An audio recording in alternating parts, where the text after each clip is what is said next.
Hey, this is Eric. Does your Peavey 6505 do this?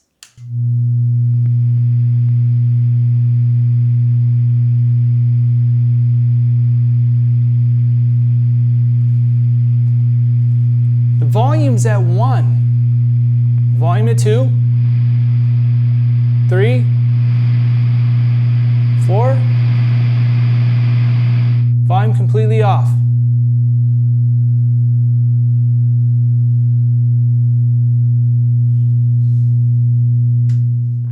So hey, do me a favor, if you got the Peavey 6505 tube amp head, make a comment down below. Does it make this humming freaking sound? You know guys, I freaking love this amp. I gotta tell you, I love this amp.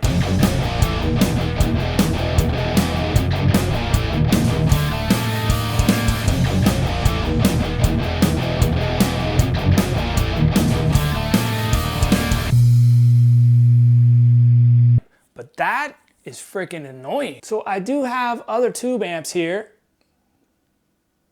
And I also have an Angle Fireball just out of screenshot here, but I gotta say, none of these other amps make any kind of noise like this at all. And I have two 2x12 cabinets. I got the Mesa Boogie cabinet and I got the ADA cabinet, and this amp will do it in either cabinet, doesn't matter, same sound. None of the other amps do it at all. Is it a Peavey thing? I don't know. So the whole purpose of this video is an educational video just to be able to share amongst ourselves to figure out what the heck's going on with the 6505s. Maybe it's just my 6505, I don't know. Make a comment down below. Thanks for watching, as always. Give me a thumbs up, click like and subscribe to the channel. Ring that bell so you don't miss any future videos. See you in the next video.